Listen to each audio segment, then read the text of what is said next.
Namo tassa bhagavato arahato samma sambuddhassa. Namo tassa bhagavato arahato samma sambuddhassa. Namo tassa bhagavato arahato samma sambuddhassa. Buddham dhammang sanghang namasami. Good morning, dear friends, and welcome to this Wednesday regular live stream sutta discussion at the Empty Cloud Monastery in New Jersey.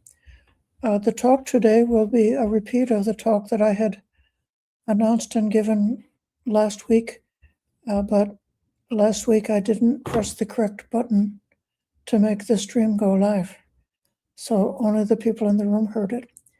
Today I shall be repeating a talk.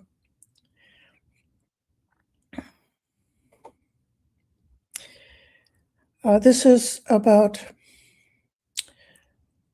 a very touching and heartwarming section of the Sutta on the Greater Foundations of Mindfulness, the Mahasatipatthana Sutta, which is number 22 in the Long Discourses. And it's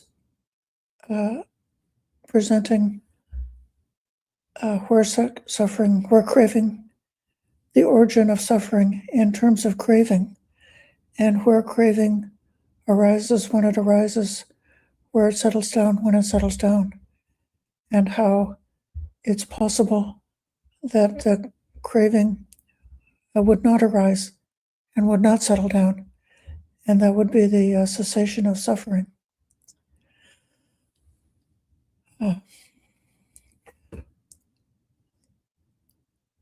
The contemplation and the meditation, the practice around the 6 sense bases and the corresponding 6 external ideas appears in many, many, many dozens of places throughout the suttas.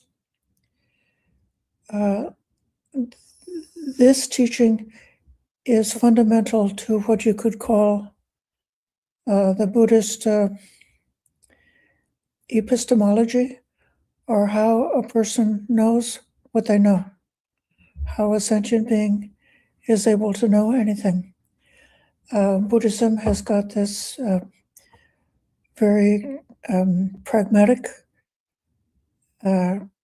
practical idea that the only way that we know anything is from what we experience by way of seeing with the eyes, hearing with the ears, smelling with the nose, tasting with the tongue, touching with the body, or cognizing a thought or an idea with the mind.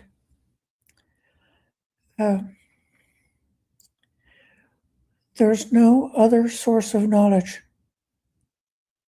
There's no mysterious metaphysical knowledge that can be known apart from what can be experienced directly through those 6 senses. It's for that reason that in the Sutta on the All, the Sabha Sutta, the 6 internal senses and their objects is referred to as being the all. That's everything.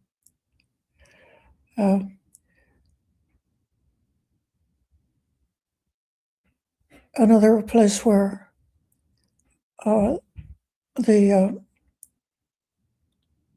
importance of this understanding is the famous statement, in the seen is only the seen, in the heard is only the heard, in the sensed is only the sensed. This is a very radical statement that there's not any mystical knowledge to be found apart from what can be directly sensed. There are several places in the suttas where the six senses and their objects are given lined up side by side with other Dhamma teachings. So the sutta that I'm going to talk about today is linking the senses with craving. But that's not the only phenomenon that could be connected with craving. For example, earlier in this very same sutta, in the still in the section about the mindful contemplation of dhammas, one of the topics, Dhamma topics, that's to be contemplated is the direct contemplation of the six senses. And in that section, it speaks about understanding the eye, understanding the visible object, and understanding the fetter that arises from that. So the fetters are the attachments, the forms of clinging, the mental, unwholesome, unskillful patterns that keep us tied into the round of samsara and prevent us from obtaining liberation. So, in particular, there's the fetter of sensual craving, and that fetter in particular is very much tied up with the senses. In another place in the suttas, I'm not going to go into this in depth, but I'm just showing you that the six senses apply to almost any Dhamma topic that you go look at.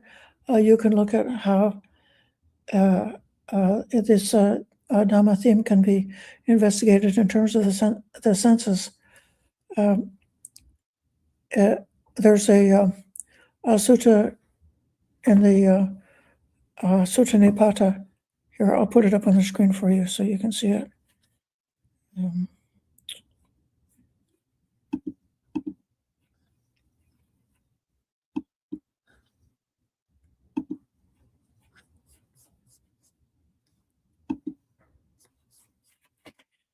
This is not today's sutta. I'll treat this one on another day.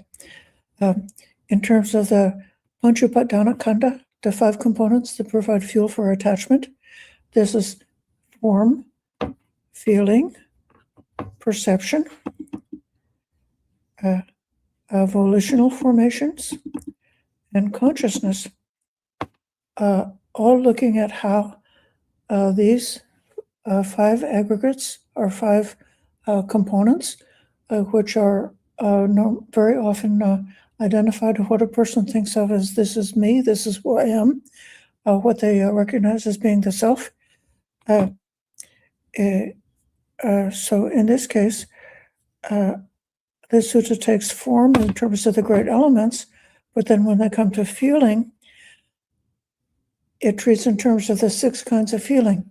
The feeling coming from an eye contact, the feeling coming from an ear contact, the feeling coming from a nose contact, the feeling coming from a body contact, the feeling coming from mind contact. So you don't experience any of the aspects of your mental world except what's coming in through those gates. And then in terms of perceptions, this is in the five aggregates, perception of forms, sounds, smells, tastes, tangibles, and thoughts. In terms of intentions based on form, sound, smells, tastes, tangibles, and thoughts. And then types of consciousness, the eye consciousness, which is the cognition that cognizes a visible object with the eye, ear consciousness that cognizes a sound with the ear, nose consciousness, tongue consciousness, body consciousness, mind consciousness. So we can see then, in brief, that this is an example of how this investigation, you can look very deeply, very closely. How do you know what you know? How do you recognize anything that you experience? And it can be analyzed with mindfulness to notice what's going on by way of breaking them down into these 6 gates of experience. Now I'm turning to the where suffering arises, which is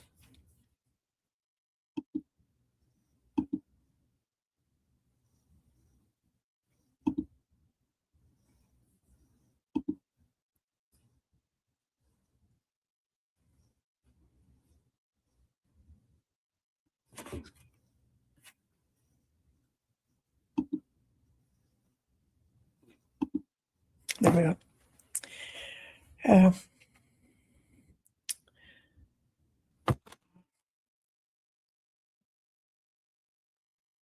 What is the noble truth of the origin of suffering?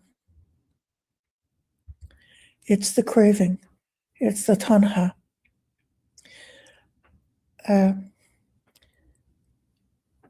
Tanha in this treatment is not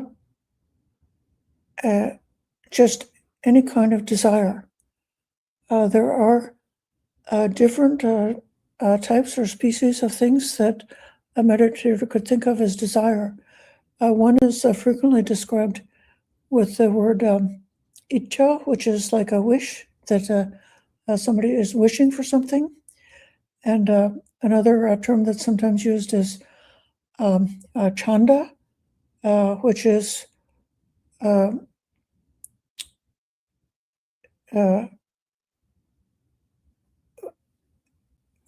like a decision or a will. So if you decide to do something, you arouse the wish to do it, and then you do it. You arouse the wish to do it, then you arouse the energy to do it, and then you do it. So something like chanda can be either wholesome or unwholesome, and in many cases, the suttas describe a wholesome kind of chanda, where you wish to practice the Eightfold Noble Path, you wish to stir up right effort, right energy to do wholesome deeds, or to develop wholesome states of mind, and or to even the desire to let go of negative, unwholesome deeds or unwholesome states of mind, and to do all of those things. It says you're arousing a chanda. So this is it is a kind of a wishing, a wanting, but that's not the same thing as tanha. Tanha has a literal meaning of thirst, and I believe that that literal meaning, in a very direct way, shows you how tanha is what keeps you going around and around in samsara, round and around through the cycle of rebirth.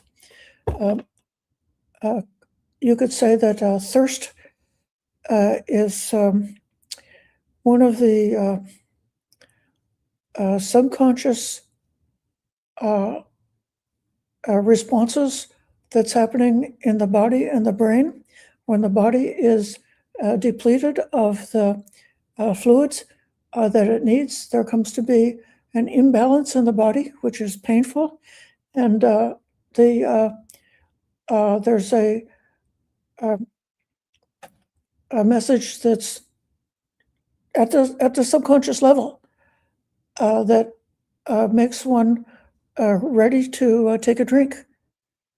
And if you're in that state where the the body has this is a physiological need to go on living. So what does the body want to do? It wants to live.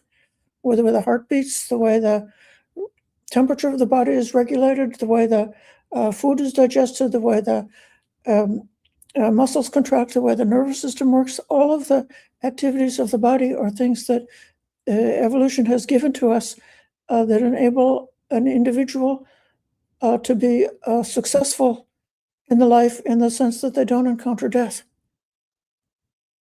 for a while, and then later on they do encounter death. But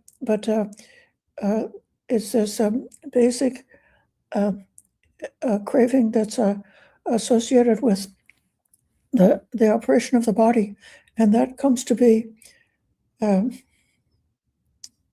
mentally dressed up with some fancy ideas, even with some fancy philosophy, or with a fancy religious idea that becomes a craving for existence, or a fear of annihilation of one's existence, or the desire for eternal life in heaven, or even a mental desire for rather more like abstract things, like having a good insurance policy and having a police force, or a house that doesn't leak, or having a lock on the door. All of these things are mental evolutions that are sitting on the operation of the body, and they're very automatic reactions, automatic responses. But it's possible that this craving, when we recognize the limitations of the bodily process and the physical life, that there's more than that there's something beyond that. And when we become disillusioned and give up our attachment to perpetuation of life, then it's possible that this craving can cease. And then when the body does what the body does in terms of making us thirsty, making us hungry, making us too hot, too cold, too scared, or these other things, then it's possible to transcend those kinds of materialistic cravings. So I'm coming to the definition of what tanha is. So noting that the tanha is based on something that's very visceral, very pervasive. But even there's more explanation of what craving is described here. It's the craving that leads to future lives. So this is not just the thirst for a glass of water. It's the thirst that is driving us around a cycle of rebirth. And if we live and die with that kind of craving, then we will go on and on to one rebirth after another. And there's even more to the explanation. One of the fundamental attributes of this kind of craving, and that is that it's mixed up with relishing and greed. It's called nandi and raga. So nandi is sometimes called like a delight. Oh, by the way, there is a wholesome delight. Very often when the bhikkhus hear a talk, some instruction from the Buddha, they experience, it says that they experience nandi. They take a delight in that Dhamma teaching.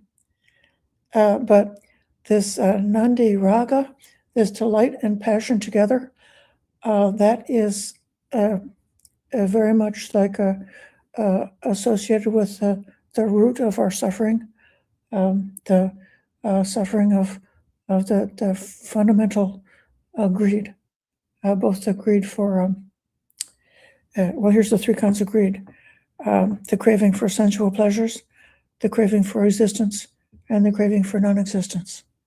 So that's what craving is. If you want to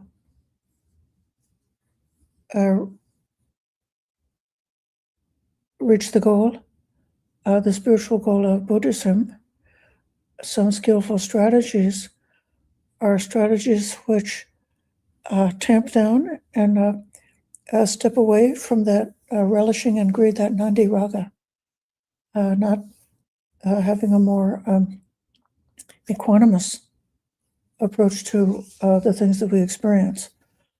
And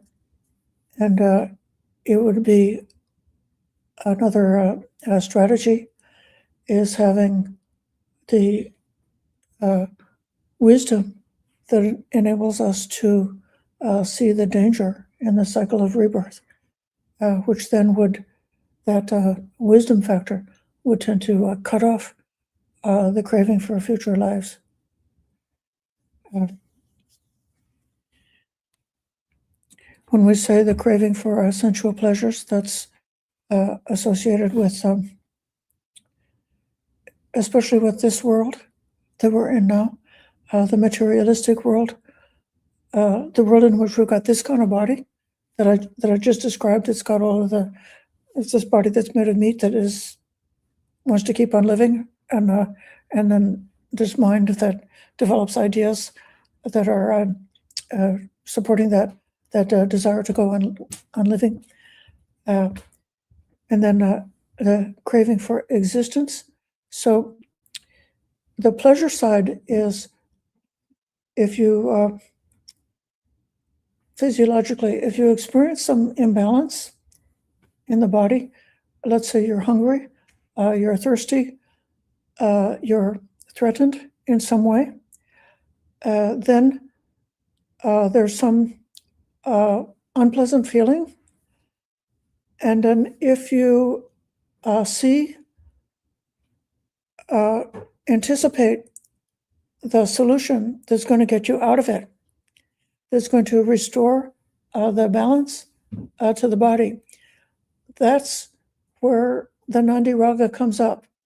So it's not even so much like taking the glass of water or taking the food, which is where the pleasure is. There's pleasure in that, but the strongest pleasure of all is just at the anticipation, like that first sip of water, and you know that the imbalance in the body very soon is going to be taken care of, and that feels, oh, what a relief. The pleasure is the strongest with that sense of anticipation. Or if you're hungry and you smell the meal which is on the way, that the aroma and the appearance of the food is very beautiful and attractive and lovely, and the first bite of food is so tasty and delicious, because the mind is recognizing that very soon the hunger is going to be eliminated. But the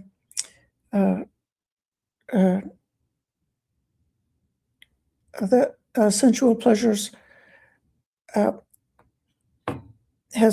it's the pleasure side of it, but then underlying that, the craving for existence is very closely associated to pleasure, sensual pleasure.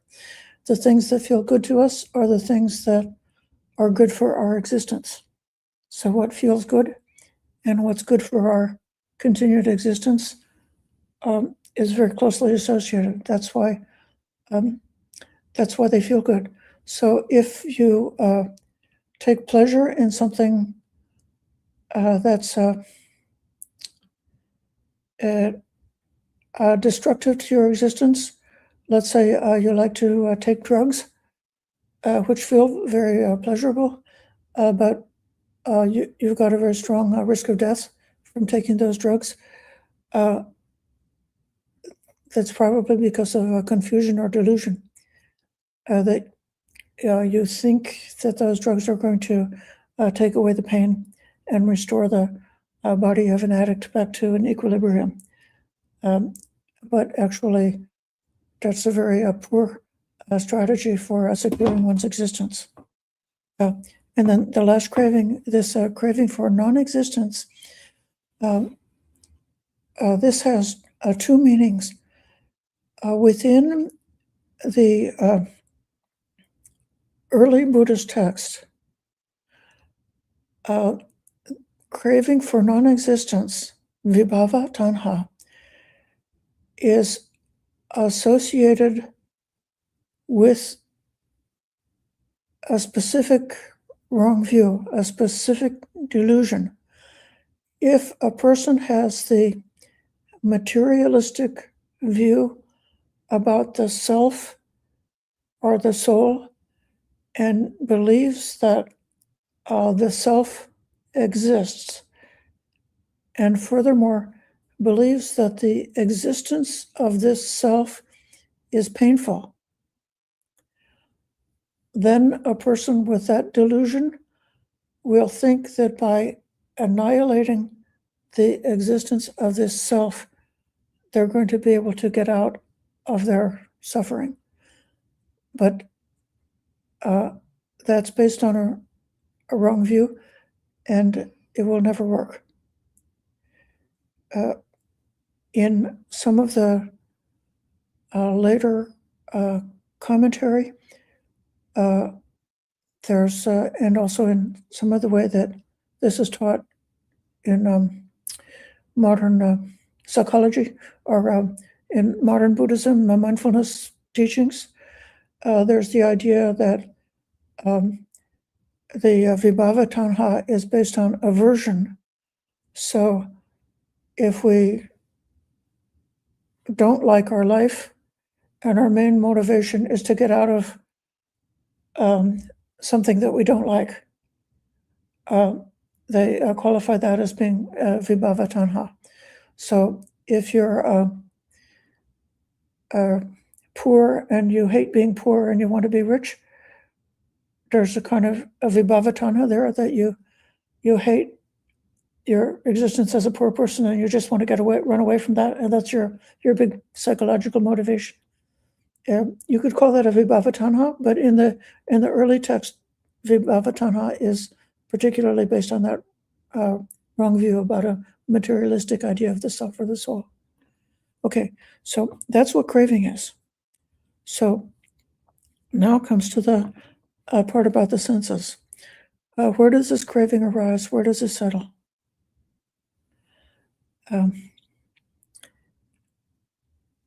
Whatever in this world seems nice and pleasant, it is there that craving arises and settles.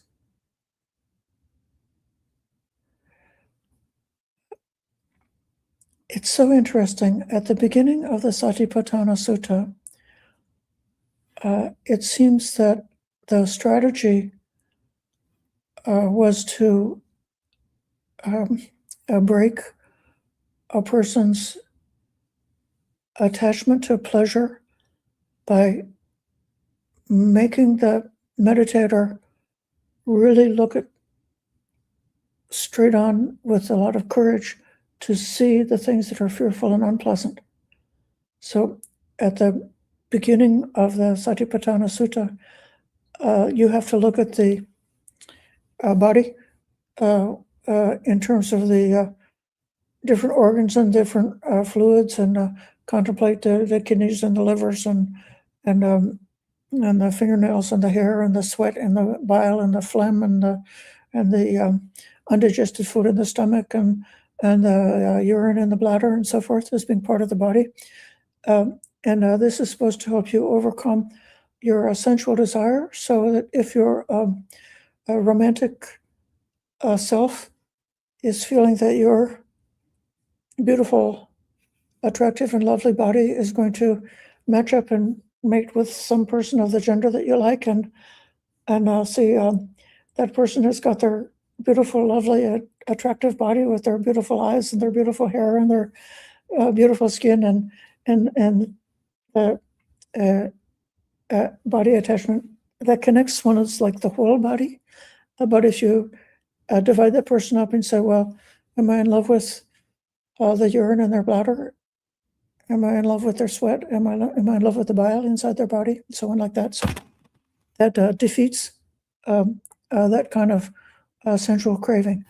Likewise, at the beginning of the Satipatthana Sutta, when they divide the body into the 4 elements, you're not just taking, like, there's the earth element in this body, which is that which is hard or soft in the body, like the flesh or the bones and so forth, and comparing that to the external material element, like the materiality of the mountains and the rocks and the earth itself, and thinking the earth element inside and the earth element outside, or just the earth element. That's one kind of contemplation.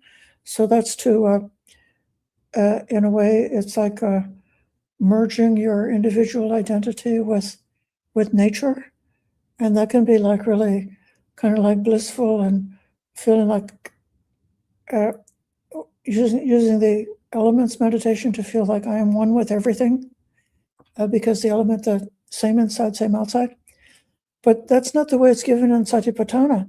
The way it's given in Satipatthana is that you take the body and you carve it up according to the elements, just like a butcher who has a cow will be at a crossroads, and they will cut the cow up into the different cuts of meat. So you'll have like the ribs and the steak and the flank and the different kind of beef that you cut the body into, and you'll be sitting there under the hot sun at a crossroad out in the open with all of this meat, and that's a very, like, scary way. So that at the beginning, the focus is on with courage, looking at that which is unpleasant without immediately running to cover up the unpleasant things with pleasure, but instead squarely look at it and see it for what it is. But now here in this section, the focus is on pleasant. The focus is on what's nice, what's beautiful. And so then this becomes like a more subtle thing, like you've overcome your unskillful reaction to things that are unpleasant, and you've used the contemplation of painful things in order to overcome gross levels of desire. But then we have this remaining idea, just the senses by themselves are pleasant. It's pleasant. The I in this world is nice and pleasant. It's true. It's a beautiful world. It's wonderful to be able to see. I have eyes. I can see you. I'm so glad that I have eyes and I'm able to see you. If I had to, like in the story, I had to like pluck up my eyes and give them to you, it would be kind of a shock. It would be a sort of a trauma. So, but this here is encouraging us to look, say, it's exactly the remaining residual things that are beautiful, pleasant, and nice. This is where the more subtle kind of craving arises. And the language used here, this is where craving arises. Here it settles down. So when the craving settles down, then it becomes like a fixed habit. And then when it becomes a fixed habit, it becomes something that one clings to. And then it becomes your character. And when it becomes a character, then it drives your actions. It becomes your karma. It becomes your future. So, and the same thing with ear, nose, tongue, body, mind.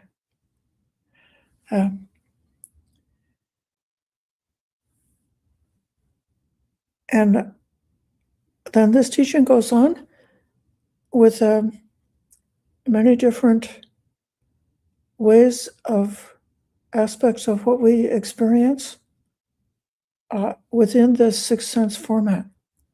So the external objects, the sight, sound, smells, tastes, and touches, and the ideas are nice and pleasant in the world. I might have mentioned in the book by Oliver Sacks called A Man Who Mistook His Wife for a Hat. He talks about people with different kinds of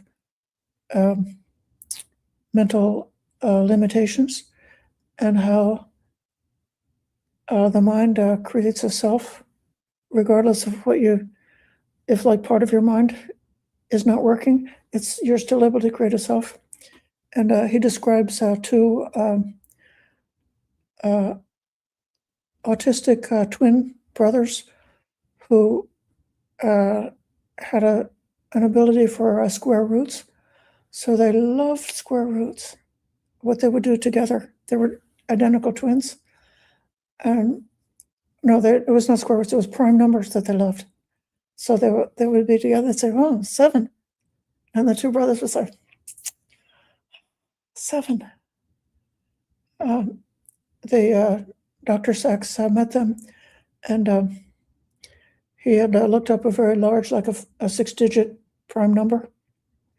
And he mentioned that number to these twins, and they kind of were first very confused, and like they thought for a couple of minutes about it. And then like the light came on and they said, wow, that's a really big prime number. Oh, I love it. So that's the way, like, ideas there can be a very a way that ideas can help us and lead us to wisdom, but ideas can also be just an object of craving, a place where craving arises and craving settles down. A more realistic example is if somebody is trying to meditate and they're trying to observe, let's say they're trying to rigorously just observe sensations arising in the body, and the mind is somewhat resisting and not satisfied to just stay with observing sensations or to just stay with one object of meditation, then the mind could turn to thinking about something. Thinking about your plans, thinking about your problems, thinking about imagining something. And it's because, in that case, thinking is a form of pleasure that you're doing, because to get away from feeling uncomfortable with just staying with your meditation object. So then the consciousness associated with each sense base, that's the moment of cognizing. So those things are all coming together with a moment of sense experience, and it is probably not possible to discern eye consciousness apart from the eye and the visible object. Instead, those three things are coming together. So modern philosophers often say that when they try to directly observe what consciousness is, they can't find consciousness apart from its object. Consciousness is always conscious of something. But there is like a moment, it's almost like a waking up, going from being unconscious, unaware, like not seeing something, and then those factors come together and you're aware. And so there's a pleasure factor just with each kind of consciousness itself. And again, with these things are nice and pleasant in this world. That's there that craving arises. And then it goes on even more. Eye contact with each one of the senses. So this is the triple conjunction of the internal base, the external corresponding object, and the consciousness, those three things come together. That's the moment of contact. So the contact is pleasant in the world.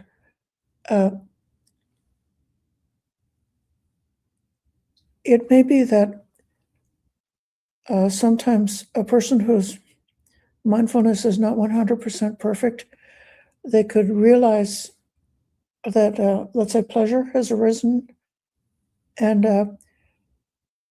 do like a look back, like looking back 1 minute at a time and recollecting, oh, what happened here? To see, like, where did this pleasure come from? But then the ideal is that when we're doing meditation, we try to get more and more like close into being aware of our experiences in the present moment. So it might be that even this could happen to a meditator or to a person that you had some powerful experience, and then it happened like one certain way, and then retrospectively you've reviewed your experience, and you developed some kind of like almost like a description or a story about what came up and why something came up in your meditation. And so then you're retrospectively like recalling, let's say, the eye contact that happened an hour ago. And if you're a Dhamma teacher and you use examples from meditation, you might use experiences that you had 10 or 20 years ago, or 30 or 40 years ago, and remember, in 2000, I had a particular experience. And I remember it quite clearly. And I can sort of like retrospectively bring up in my mind the memory of that experience, actually the touch and the feel and the smell of that experience, and all of this, it can be recalled. But so that's one thing. But then trying to get more and more, when you say Dhamma, no Dhamma, Patipat, Anudhamma, Anupasana. So that's the Anupasana and Dhammanupasana. That's seeing it, Anu, at the same time, seeing it simultaneously. So you're trying to get to see these things simultaneously as close as you can. So the contact is nice, but then it goes on. The feeling is pleasant. The feeling that's arising from seeing something is pleasant. So then if you study feeling and you know what feeling is, you know why feeling helps you. Feeling is something that is independent origination. Feeling comes right before craving. So feeling is like the fuel or the motivation or the guide. It's an aspect of knowing our experience that puts a value on the experience. So you know it's nice and it's something pleasant, or you know it's unpleasant, or you know that it's neutral. So without going any further along thinking and motivation and thoughts and ideas, when there's a pleasant feeling, a person would naturally open up and turn towards that experience. One would naturally be able to stay with that experience. And this is like apart from any further mental process. The feeling is enabling that. Or if there's a painful feeling, the tendency is to close down and turn away, or to hide that painful feeling under the rug, or to fight that painful feeling. And so that energy is particularly coming from the feeling. And then the beautiful neutral feeling, you're not being pushed or pulled either towards or away. So you've got the beautiful freedom of not being pushed or pulled. So then that's the pleasure of pleasant feelings. So all of these things are pleasant. Even painful feelings are pleasant in the sense of, some people love to hate. They love their unpleasant feelings because it's kind of stimulation, you're alive. So all three of the feelings seem to be nice and pleasant in this world in that sense. And if craving arises, that's where craving arises. That's where it settles. Based on feeling, and actually based on vijnana and feeling coming together, comes a perception. That will be where one recognizes an object as something that was unknown before. So perception is a further evaluation, and it's based on further bringing together from memory the things that you know. So if I don't know anything about birds, I might just have a perception it's a bird. But if I've got a lot of knowledge, I could have the perception it's a hawk, it's a sparrow, it's a robin, and so forth like that. So those perceptions are putting together the memory of what we've experienced before, together with the feeling that is helping us to direct our attention, and the consciousness, the knowing factor itself, coming together and creating perceptions. And perceptions are so enjoyable in the world.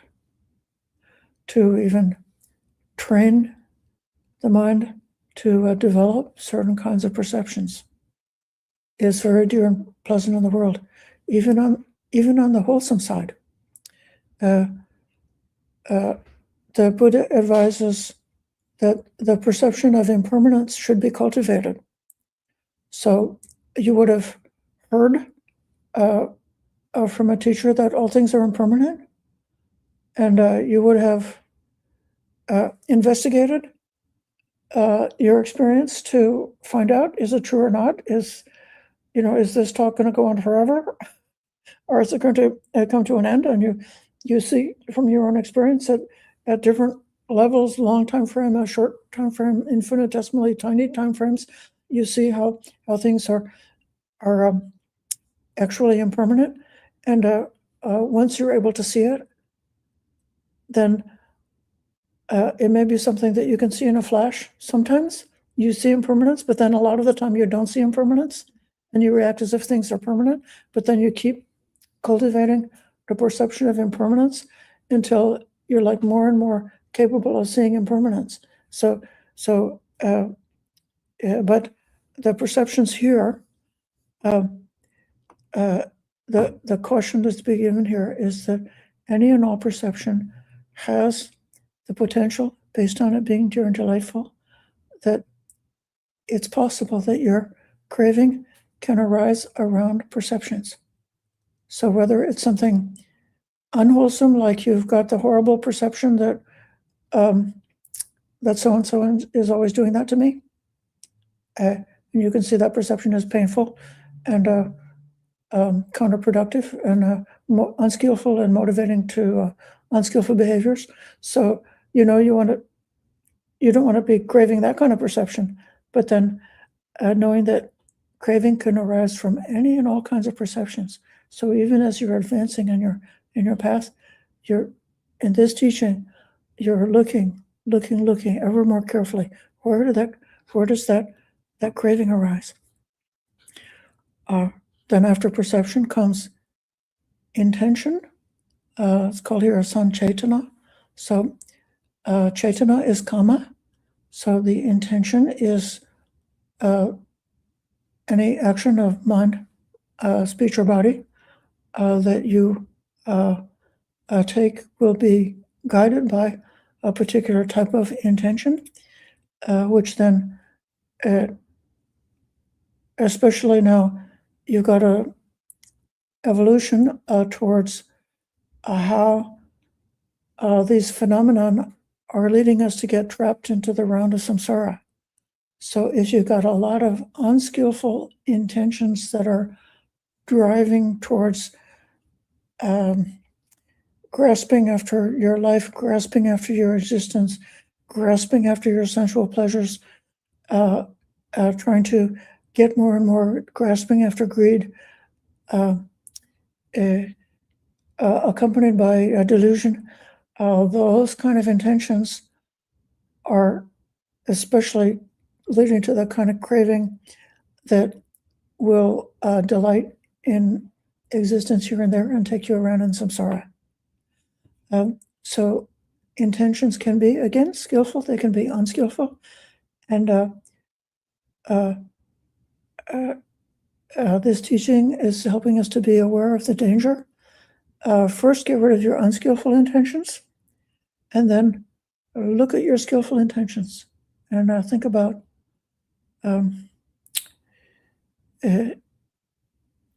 not craving any of it.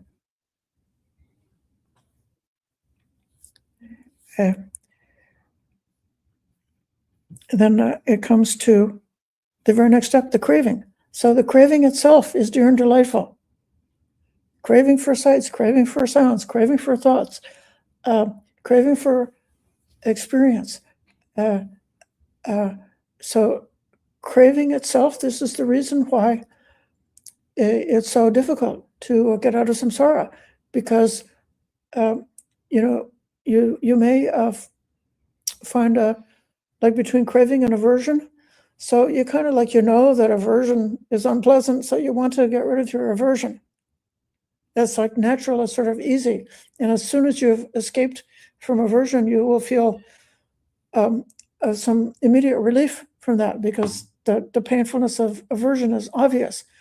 But also, craving itself can seem to be pleasant.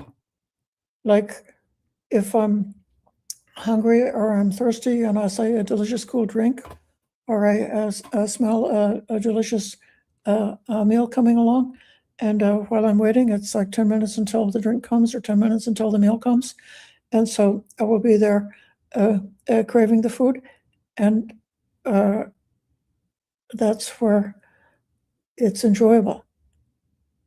And because it's enjoyable, we might forget to see the danger, and forget to be aware that this is actually where suffering comes, because craving has landed there.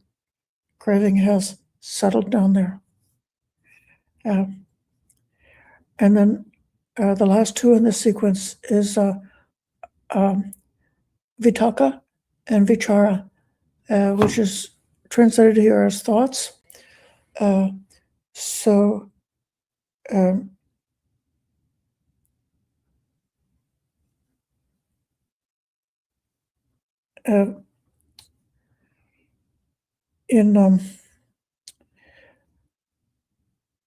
there's several contexts for vitaka.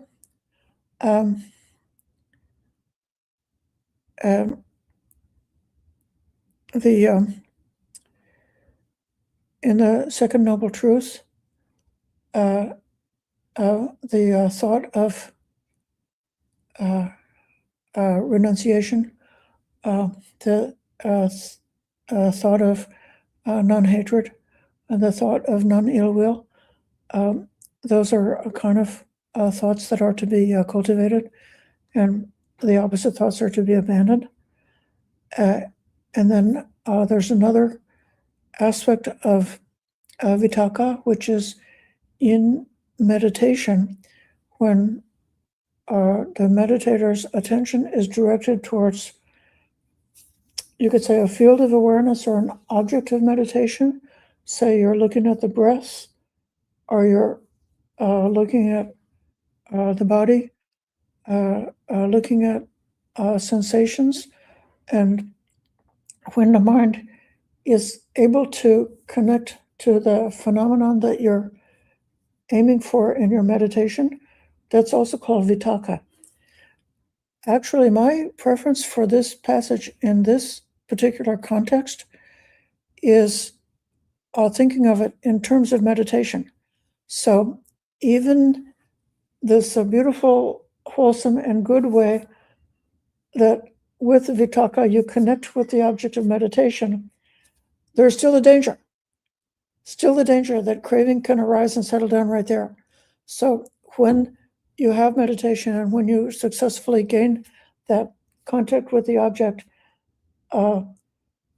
you know that this is impermanent, conditioned, and non-self, and therefore it's not something that you want to be attached to.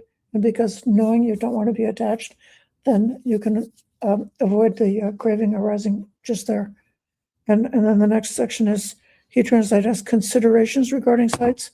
That's the vichara, which in meditation is the sustained attention or sustained awareness. So if you connect with the breath or the kasina or the body sensations or whatever the field is that you're directing awareness in meditation, when the mind is able to be free from distractions, not losing the meditation but staying with the meditation object, that's your vichara. But be aware that craving could arise there, and that would be the danger. The next section is going through exactly the same pattern. What's the truth about the cessation of suffering? Oh, I used up the time. It's the fading away and cessation of that very same craving with no residue left behind, giving it away, letting it go, releasing it, and not clinging to it.